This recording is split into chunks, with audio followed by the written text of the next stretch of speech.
No último vídeo que eu postei aqui falando sobre a cena da ressonância magnética lá no filme Premonição 6, muitos de vocês ficaram chocados ao descobrir que realmente podem sim ocorrer acidentes em ambientes de ressonância magnética e que esses acidentes eventualmente podem sim ser letais. Não da forma como é ilustrado no filme, mas que realmente podem acontecer. E é por essa razão que eu trouxe aqui para vocês hoje alguns registros de eventos que já aconteceram com ressonâncias magnéticas e que talvez tenha sido inspiração para essa cena do filme. Um evento que aconteceu, que muitos de vocês comentaram ali no vídeo, e que talvez o título das matérias tenha deixado uma interpretação um pouco esquisita, mas é sobre o homem que foi sugado pela máquina de ressonância magnética e veio a óbito. Na verdade, não tem como nós seres humanos sermos sugados por um equipamento de ressonância, porque nós não somos feitos de metal, tampouco metal ferromagnético.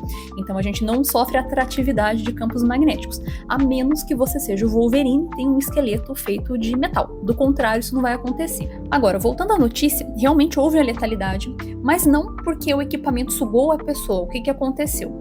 O homem em questão, chamado Rajesh Maru, ele estava acompanhando um parente que estava fazendo o exame de ressonância e pediram para ele auxiliar, levando um cilindro de oxigênio para o interior da sala, e o pessoal afirmou que a máquina estava desligada, coisa que nós sabemos que não acontece porque a máquina fica ligada 24 horas por dia.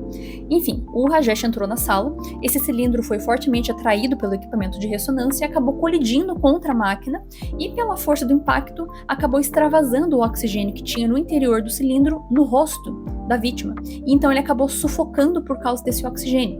Então, no final das contas, não é que ele morreu por causa da máquina ou por causa de algum tipo de trauma, mas sim porque ele sufocou em virtude desse excesso de oxigênio. Um outro evento que também acarretou letalidade para a vítima aconteceu aqui no Brasil, inclusive em 2023, quando um advogado entrou na sala de ressonância magnética para fazer um exame e ele estava portando um armamento de fogo. E esse armamento foi atraído pelo equipamento e, por consequência do impacto, acabou disparando contra o próprio advogado, acabou atingindo ele no abdômen. Ele foi socorrido, ficou internado, mas ele não resistiu. Então também foi um evento aí, né? Não foi a pessoa que foi puxada pelo equipamento nem nada, né? Mas esse armamento, né? Inclusive existem muitos outros registros, até aqui mesmo no Brasil, de armamento que acaba sendo atraído pelo campo magnético, e geralmente isso acontece por falta de instrução por parte da equipe técnica com relação ao paciente, ou até mesmo acompanhantes de pacientes que entram na sala sem saber que não pode estar portando objeto metálico. Um outro evento que também acarretou em letalidade, que foi um evento inclusive muito chocante, mas que aconteceu já há bastante tempo, lá em 2001, foi com uma criança de 6 anos, que é o Michael Colombini, lá dos Estados Unidos, que estava fazendo um exame de ressonância, porque ele tinha feito uma cirurgia para remover um tumor benigno do cérebro, e estava só fazendo um acompanhamento, mas ele ia precisar de sedação, e entraram com um cilindro de oxigênio para poder ajudar ali o médico com relação a essa sedação, mas o cilindro metálico acabou sofrendo essa atratividade, e como a criança estava dentro do equipamento, esse cilindro acabou colidindo diretamente com o crânio dela e acabou gerando, né, uma lesão ali por trauma muito grave, e o menininho acabou vindo a óbito. Mas apesar disso, a partir desse evento muito traumático, começou a surgir muitos regulamentos, né, muitas orientações com relação a essa questão de segurança em ressonância magnética.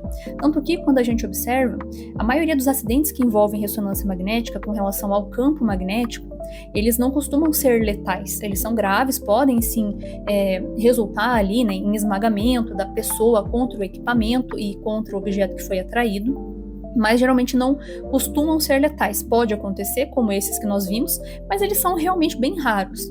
E, inclusive, é muito curioso pontuar aqui que o campo magnético não é o único agente de risco num ambiente de ressonância magnética. Tem muitos outros fatores, como, por exemplo, os meios de contraste, os líquidos criogênicos que ficam no interior do equipamento para poder fazer o resfriamento daquele equipamento, as radiofrequências que são disparadas, o gradiente de campo, que é a variação do campo magnético para poder fazer o exame, os ruídos que saem do equipamento. Então, tem muitos outros fatores de risco envolvendo aquele exame, e, inclusive, eu quero fazer um vídeo à parte sobre isso para comentar com vocês o que mais que pode dar errado numa ressonância magnética. Além desses eventos que eu narrei aqui, vocês já ouviram falar em mais algum evento envolvendo ressonância magnética?